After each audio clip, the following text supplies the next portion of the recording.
I am Victoria Blake, 25 years old, and what should have been the happiest day of my life became the moment I realized my own family was willing to destroy me for money. As I stood in my wedding dress, watching my mother slip something into the catering contract, I never imagined I was witnessing the setup for an insurance scam that would cost me everything I had worked for. If you are watching this video, please share your own stories in the comments below. Hit that like and subscribe button as I reveal how I uncovered my family's criminal empire and fought back against their betrayal. To understand why my family would sabotage my wedding and career, you need to know about the Blake family dynamics. We weren't your typical loving household, despite the perfect image we projected to our community in Seattle. My father, Richard Blake, built Blake Insurance Group from a small office into one of the most successful insurance agencies in Washington State. His business seemed legitimate from the outside, helping families and businesses protect their assets with comprehensive coverage. But beneath the surface, he had perfected a system of manufactured accidents, inflated claims, and fraudulent payouts that had made our family wealthy while destroying countless lives. My mother, Patricia, came from old Seattle money. Her family had been in real estate development for generations, and she was obsessed with maintaining our social status. Our house was featured in luxury home magazines, and she hosted charity galas that were the highlight of Seattle's social calendar. But behind closed doors, she was manipulative, cold, and constantly critiquing everything about me. Then there was my perfect brother Marcus, 2 years older than me, who had graduated from business school and immediately joined the family company. He was everything my parents wanted: ambitious, ruthless, and completely willing to follow in their footsteps. Our parents attended every one of his business presentations and proudly displayed his awards throughout our home. When he spoke at ID's family dinners, they hung on his every word. My experience was completely different. Despite graduating summa cum laude from the University of Washington with a degree in criminal justice, my achievements were always met with dismissive comments. "That's nice, dear, but when are you going to do something useful?" my mother would say. When I landed a job with the FBI's white-collar crime division, my father's only comment was that I was wasting my education on government bureaucracy. From childhood, they had mapped out my future. I would work at the family business, marry someone from an approved wealthy family, and help expand their social connections. My protests were ignored. When I chose criminal justice as my major, the confrontation was explosive. "You're throwing away everything we've built for you," my father had shouted during my sophomore year, playing cops and robbers like some child. My mother had been more subtle but equally cutting. "Darling, this phase of yours is embarrassing. What will people think when they learn our daughter is investigating the very people we do business with?" I stood my ground, arguing that I wanted to make a real difference in the world, to fight corruption and protect innocent people. After weeks of silent treatment, they relented, but with conditions. They would continue supporting me, but I had to promise to reconsider joining the family business after graduation. College brought me some freedom, but the pressure never stopped. Every holiday break was filled with passive-aggressive comments about my misguided career path and how I would eventually come to my senses. They increased the pressure during my senior year, arranging job interviews at their company and introducing me to potential suitors at social events. What they didn't know was that my maternal grandmother, Patricia's mother, had left me a substantial inheritance in a trust that would become accessible when I turned 26 or got married, whichever came first. Grandma Rose had been the only family member who supported my independence. She had worked as a bookkeeper for decades and had always suspected something wasn't right about the family's rapid wealth accumulation. Before she passed away when I was 20, she made me promise to stay true to my principles. "There's something rotten in this family, Victoria," she had whispered during her final days. "When the time comes, you'll know what to do." My parents discovered the inheritance 6 months before my wedding when their lawyer accidentally mentioned it during a family business meeting. Marcus later told me that our father had gone completely silent, his face turning red with fury.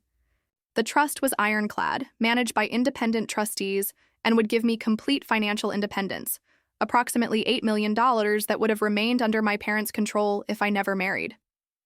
The months leading up to my wedding, too. James, my college sweetheart who worked as a teacher, were strangely peaceful. My parents stopped their usual pressure tactics about joining the family business. Instead, they suddenly became incredibly interested in my wedding plans. "We want to give you the wedding of your dreams," my mother had said, offering to pay for everything. The Blake name deserves a celebration worthy of our family's reputation. Their sudden generosity should have been my first warning sign. James and I had wanted a simple ceremony, but my parents insisted on an elaborate affair at the Four Seasons. "It's not just about you two," my father explained. "It's about family, legacy, and business relationships." The morning of my wedding dawned clear and beautiful, a perfect September day in Seattle. I stood in the bridal suite, adjusting my veil, feeling a mixture of excitement and anxiety. After graduating from the FBI Academy, I had been assigned to the Seattle field office's financial crimes unit. The irony wasn't lost on me that I was investigating insurance fraud while my own family celebrated around me. My phone buzzed with a text from my mother. "Car will be there in 20 minutes. Don't be late. The photographer needs family portraits." Before the ceremony, I met my parents in the hotel lobby. My father was checking his phone while my mother scrutinized my appearance with her usual critical eye. "Your makeup artist did a decent job," she said by way of greeting. "Though I still think you should have gone with the other dress. This one makes you look a bit pale." No congratulations, no joy, just criticism. Some things never changed. Marcus approached with his girlfriend Jessica, both dressed impeccably. "Ready for the big day, sis?" he asked, giving me a genuine smile that seemed different from our parents' forced pleasantries. "Victoria, my best." Friend Sarah rushed over, radiant in her maid of honor dress, followed by my other bridesmaids. They had been my support system throughout college and the FBI Academy, the family I had chosen for myself. "You look absolutely stunning." Sarah hugged me tightly. "James is going to cry when he sees you." As my friends chatted excitedly about the ceremony and reception, I noticed my parents step aside for what appeared to be an intense conversation with a man I didn't recognize. Tall, thin, with the calculating eyes of someone who dealt in numbers and risk. I couldn't hear most of their conversation, but my father's words drifted over. "Everything needs to go perfectly today. No room for error." My mother nodded grimly, then noticed me watching them. Her face immediately transformed into a practiced smile. "Darling, we should head to the ceremony location. The photographer is waiting." The wedding ceremony itself was beautiful. James looked handsome in his tuxedo, tears in his eyes as I walked down the aisle. Our vows were heartfelt, promises we had written ourselves about supporting each other's dreams and building a life based on honesty and love. When the officiant pronounced us husband and wife, I felt genuinely happy for the first time in months. Whatever my family's issues were, this moment was about James and me starting our new life together. But as we walked back down the aisle as newlyweds, I caught my mother whispering urgently to the catering manager, pressing what looked like documents into his hands. Something about the exchange felt wrong, but before I could process it further, we were swept into the receiving line and photo sessions. The reception was held in the hotel's grand ballroom, decorated with thousands of white roses and elegant lighting that transformed the space into something magical. I was amazed by the extravagance: ice sculptures, a full orchestra, and what appeared to be enough food and champagne for twice our guest count. "Your parents really went all out," James commented, adjusting his bow tie as we prepared for our entrance. "That's what worries me," I replied honestly. "This isn't like them. They're usually much more concerned about cost efficiency." Dr. Morrison, my former criminal justice professor who had recommended me for the FBI program, approached us during cocktail hour. "Congratulations, Victoria. This is quite a celebration." "Thank you, Professor. I'm surprised you made it. I know you're busy with the new semester." He lowered his voice slightly. "Actually, I wanted to speak with you briefly. There have been some interesting developments in the insurance fraud task force, cases involving manufactured claims and staged accidents. The patterns are quite sophisticated. My FBI training kicked in automatically." "What kind of patterns?" "Companies that seem to have unusually high accident rates among their clients, often involving expensive claims that are processed remarkably quickly. The perpetrators appear to have inside knowledge of how insurance investigations work. Before I could ask more questions, my father appeared beside us, his businessman's smile firmly in place. Professor Morrison, welcome to our celebration. I hope you're enjoying yourself. Thank you, Mr. Blake. You have a remarkable daughter. Yes, we're very proud, my father replied, though his eyes never warmed. Victoria, your mother needs you for a moment. Something about the cake-cutting schedule. As I excused myself, I caught Professor Morrison's concerned expression. He handed me his business card discreetly. Call me next week. There are some things you should know about your current caseload. I found my mother near the catering station, speaking intently with the same man from earlier. As I approached, their conversation stopped abruptly. Victoria, darling, this is Mr. Patterson from our insurance company. He's here to document the event for our coverage. Patterson shook my hand with fingers that felt unusually cold. Congratulations, Mrs. He paused. Blake Morrison, I replied, having decided to hyphenate my name. Though I'm keeping Blake for professional purposes. Something flickered across both my mother's and Patterson's faces. Of course, Patterson said smoothly. I was just explaining to your mother that we'll need detailed documentation of all the catering equipment and decorations for the policy coverage. What policy coverage? I asked, confused. My mother's laugh was too bright, too forced. Just standard event insurance, dear. With a celebration this elaborate, we need to protect ourselves against any potential issues. An hour later, as James and I were mingling with guests, I noticed unusual activity around the catering area. Several waiters seemed to be taking photographs of specific items, the ice sculptures, the elaborate floral arrangements, and particularly the expensive sound equipment that had been brought in for the orchestra. My FBI training had taught me to notice details that others might miss. The photography seemed too systematic, too focused on high-value items rather than candid moments of the celebration. James, I whispered to my husband, do you notice anything strange about those waiters by the sound equipment? He looked where I indicated, frowning slightly. Now that you mention it, they seem more interested in the equipment than the actual catering. Before we could investigate further, Marcus appeared beside us. Victoria, can I speak with you privately for a moment? We stepped onto a quiet balcony overlooking Elliott Bay. Marcus looked uncomfortable, shifting his weight and avoiding eye contact. I need to tell you something, he began hesitantly. About the business, about tonight. What about tonight? He took a deep breath. The insurance policy Mom mentioned? It's not standard event insurance. Dad has been setting up claims for months, documenting equipment purchases, inflating values. My blood ran cold. Marcus, what are you saying? They're planning to file a major theft claim. The sound equipment, some of the catering items, even your wedding presents. They've been systematically overvaluing everything for insurance purposes. I stared at him in shock. They're using my wedding as cover for insurance fraud? It gets worse, he continued, his voice barely above a whisper. They know about your FBI job, about your cases.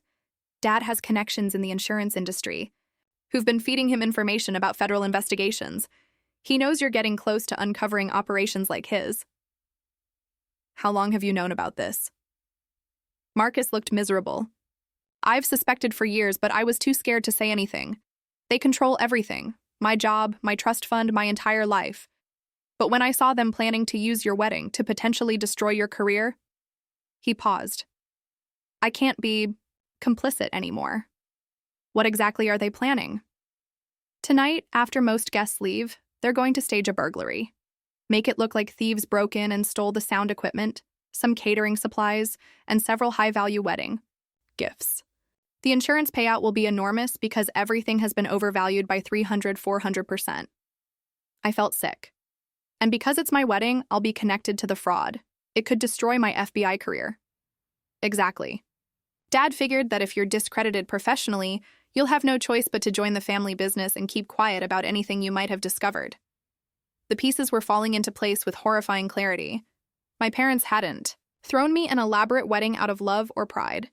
They had created an elaborate crime scene, using my special day as cover for fraud that would force me into their criminal empire. "Marcus, I need your help," I said urgently. "Can you get me access to the documentation they've prepared? The overvalued inventory? The insurance applications?" He nodded slowly. "Dad keeps everything in his home office safe. I have the combination." "Good. But first, I need to prevent the staged burglary from happening tonight." We returned to the reception where I discreetly found James and explained the situation. His face went through a series of emotions: shock, anger, and finally determination. "What do we need to do?" he asked simply. "I need to contact the FBI, but I have to be careful. If my parents suspect I know about their plan, they might accelerate their timeline or destroy evidence." Sarah appeared beside us, immediately sensing tension. "Everything okay? You both look like you've seen a ghost." James looked at me questioningly, and I nodded. Sarah had been my closest friend since college, and I trusted her completely. "Sarah, I need you to do something without asking questions," I said quietly. "Take your phone and discreetly video the catering area, especially anyone taking photographs of equipment or moving items around. Make sure you get clear shots of faces." Sarah's journalism background kicked in immediately. Story developing? Something like that. As the reception continued, I watched my parents with new eyes. Every interaction, every conversation, every glance toward the catering equipment took on sinister meaning. They weren't celebrating my marriage. They were orchestrating my downfall.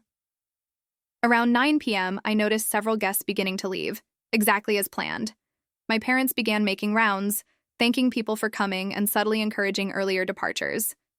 "Such a long day," my mother said to one group. "We don't want to keep you too late." By 10 p.m., the guest count had thinned significantly. Only close family and a few friends remained, exactly the audience my parents needed for their staged burglary to appear credible. I excused myself to use the restroom, but instead slipped into a service corridor where I could make a private phone call. My hands shook as I dialed the FBI's emergency line. "This is Special Agent Victoria Blake, badge number 2847, I said quietly. "I need to report an insurance fraud in progress at the Four Seasons Seattle Grand Ballroom." The duty agent took down my information quickly. "Agent Blake, are you in immediate danger?" "Not physically, but the suspects are my parents, and they're using my wedding as cover for the fraud. I need backup here within the hour, and I need someone to secure evidence from their home office before they can destroy it." "Understood. We'll have agents there shortly. Can you maintain your cover until then?" "Yes, but please hurry." When I returned to the reception, I found James chatting with my parents near the gift table. Their conversation looked casual, but I could see the tension in James's posture. "Victoria," my father called, "we were just discussing your honeymoon plans. James mentioned you're going to Italy?" "That's right," I replied carefully. "We leave tomorrow afternoon." My mother smiled, but it didn't reach her eyes. "How wonderful." A nice long trip away from work stress. The implication was clear. They wanted me out of the country while they dealt with the aftermath of their fraud. At 10:45 p.m., I watched 3 men in dark clothing enter through a service entrance. They weren't hotel staff. Their movements were too purposeful, too coordinated. My parents began herding the remaining guests toward the main exit. "I think it's time we started wrapping up," my father announced. "It's been a long, wonderful day." But as the supposed burglars began moving toward the sound equipment, the ballroom doors burst open. FBI agents in tactical gear flooded the room. Weapons drawn. "FBI! Everyone on the ground!" The chaos was immediate. Guests screamed and dropped to the floor while agents shouted commands. My parents stood frozen, their faces cycling through confusion, fear, and finally, fury as they realized what had happened. "Victoria Blake Morrison," I called out, raising my hands. "FBI agent, these are my parents, Richard and Patricia Blake, and I believe you'll find evidence of insurance fraud in progress." Agent Martinez, whom I recognized from the Seattle field office, approached me carefully. "Agent Blake, are you all right?" "I'm fine. The men by the sound equipment are part of the staged burglary. You'll want to check their pockets for lock, picks, and probably find some kind of payment arrangement with my parents." As the agent secured the scene, I watched my father's face transform into cold rage. "You ungrateful little bitch," he snarled, all pretense of parental love evaporating. "After everything we've done for you. After everything you've done too." "Me," I corrected, surprised by how calm my voice sounded. My mother was crying dramatically, playing the victim. "Officers, there must be some mistake. This is our daughter's wedding. We would never—" "Ma'am," Agent Martinez interrupted, "we have documentation of fraudulent insurance applications, overvalued inventory, and witness testimony about your planned staged burglary." "Witness testimony from whom?" my father demanded. Marcus stepped forward, looking pale but determined. "From me, Dad. I told them everything." The look of betrayal on my parents' faces was almost satisfying. They had built their empire on manipulating family loyalty, but their own greed had finally turned their children against them. As my parents were led away in handcuffs, the remaining wedding guests stood in shocked silence. James put his arm around me, offering quiet support. "Well," Sarah said, lowering her phone after recording the entire arrest, "this is definitely going to be a wedding story for the ages." The investigation that followed was extensive. Armed with Marcus's inside knowledge and my professional expertise, the FBI uncovered a massive insurance fraud operation that had been running for over a decade. My parents had perfected a system of staged accidents, inflated claims, and fake thefts that had defrauded insurance companies out of millions of dollars. They had used their legitimate business as cover, helping clients file legitimate claims while simultaneously running elaborate fraudulent schemes. The evidence found in my father's home office was damning. Detailed records of fake accidents, payments to accomplices, and even a list of FBI agents working insurance fraud cases, information they had obtained through corrupt contacts in the industry. Most shocking was the discovery of a secondary plan. If the wedding fraud had succeeded in discrediting me professionally, they had prepared evidence that would have implicated me as a willing participant, destroying my FBI career and forcing me to join their operation. They were willing to sacrifice your entire future to protect their criminal empire, Agent Martinez explained during one of our debriefings. The wedding fraud was just the beginning. They had contingency plans that would have made you look like the mastermind. The case became a landmark prosecution for the FBI's Financial Crimes Division. My parents were charged with dozens of counts of insurance fraud, conspiracy, and attempted bribery of federal officials. The evidence was overwhelming. Marcus cooperated fully with the investigation, providing detailed testimony about the family business operations. His cooperation earned him immunity from prosecution, though he struggled with guilt over his years of complicity. "I should have spoken up sooner," he told me during one of our conversations while he was in protective custody. "I was just so afraid of losing everything." "You spoke up when it mattered most," I replied. "That took courage." The trial began 6 months after my wedding. The Seattle courtroom was packed with victims of my parents' fraud schemes, small business owners, families who had lost everything, honest insurance agents whose reputations had been damaged by association. James and I sat in the gallery, watching, as prosecutor after prosecutor laid out the evidence against my parents. They maintained their innocence throughout, claiming they were being persecuted because of their success.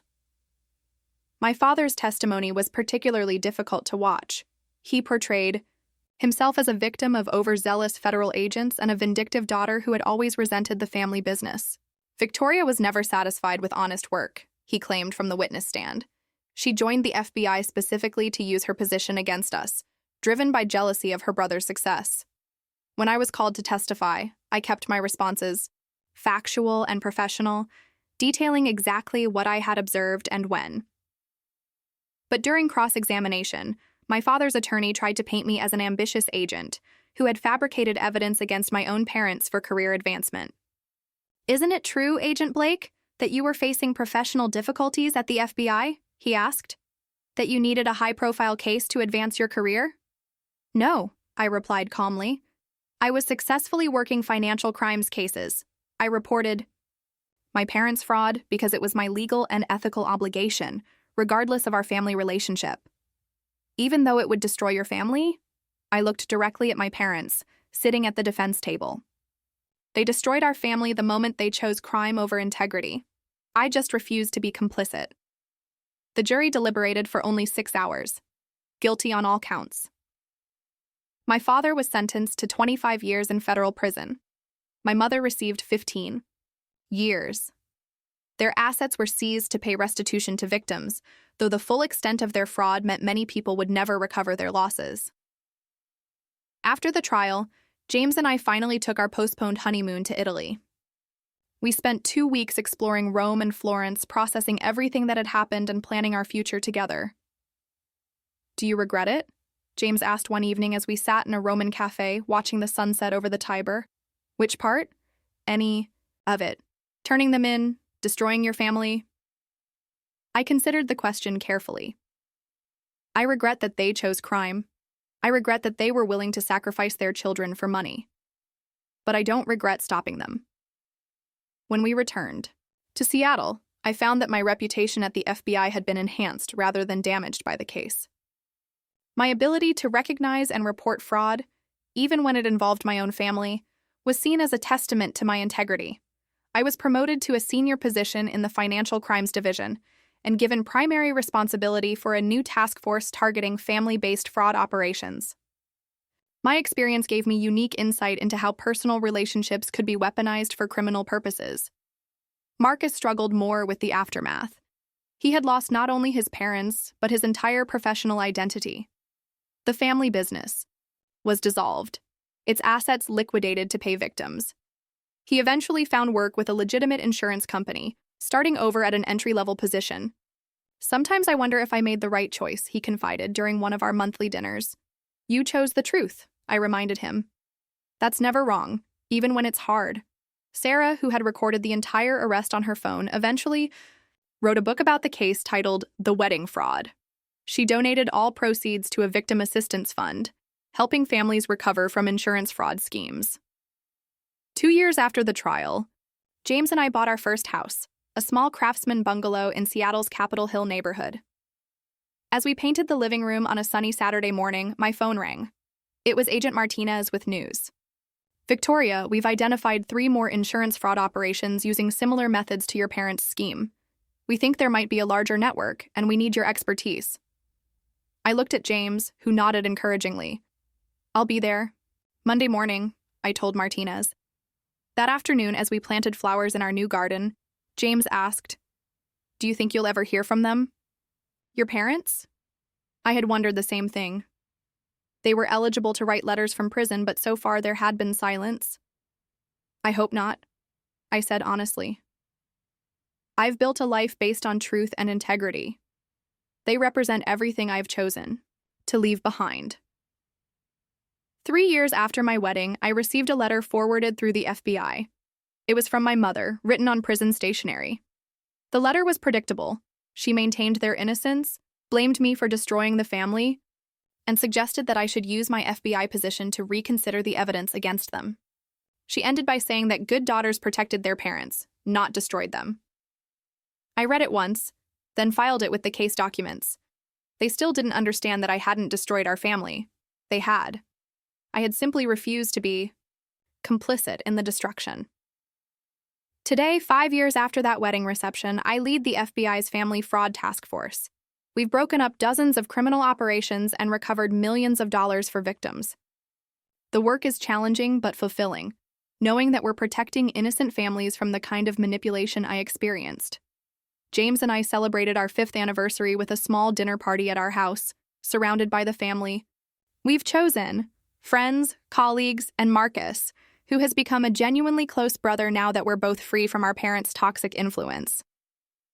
As I looked around our dining room, filled with people who love and support us unconditionally, I realized that my parents had inadvertently given me the greatest gift of all. By showing me what family shouldn't be, they helped me understand what it should be. Real family doesn't manipulate or exploit. Real family doesn't sacrifice each other for money or power. Real family supports each other's dreams and celebrates each other's integrity. The Blakes were my blood relatives, but they were never truly my family. My real family is the one I built from people who value honesty, loyalty, and love over money and control. Have you ever had to choose between family loyalty and doing what's right? What helped you find the courage to stand up for your principles?